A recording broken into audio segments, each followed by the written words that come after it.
السلام علیکم دوستو، میرا نام ہے شاہزیب اور آپ دیکھ رہے ہیں میرے YouTube channel S T V. دوستو، ارحان غازی سیریز کو صرف 4 ہی ایک ساتھ ہوئی ہیں اور اس کے جذبات بدل چکے ہیں، احساسات بدل چکے ہیں اور اس نے بہت ساری نئی چیزیں کر دی ہیں۔ دوستو، قسط 5ویں آنے والی ہے اور اس کا پہلا ٹریلر بھی جاری ہو گیا ہے۔ اس ٹریلر میں کیا کچھ ہوا، 5ویں قسط میں کیا کچھ ہونے والا ہے، یہ سب میں اس ویڈیو میں بتاؤں گا۔ تو ویڈیو کو اینڈ تک لازمی دیکھیے گا اور ایسی ہی انفارمیٹیو ویڈیوز کے لیے میرے چینل کو سبسکرائب لازمی کیجیے گا، کیونکہ ہم آپ کو بہت ساری اچھی اچھی خبریں دیتے ہیں۔ اور اس کے علاوہ کمنٹ میں بھی اپنی رائے لازمی دیجیے گا۔ تو دوستو، ارحان صاحب سب سے پہلے قبیلے سے باہر کہیں تلوار نکالتے نظر آتے ہیں۔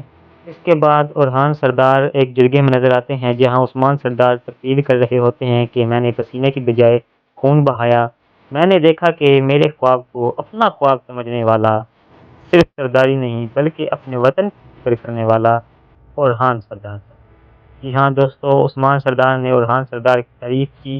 میرے بابا ارطغرل غازی کا محراب تمہارا ہے، یہ عثمان سردار نے اپنے بیٹے ارحان سے کہا، اور میری طرف سے میرے بیٹے ارحان کو منتقل ہو رہی ہے۔ اس کا مطلب ہے کہ یہ تخت نشین ہو چکا ہے، یعنی اب ارحان سردار کی سرداری کا دور شروع ہو چکا ہے۔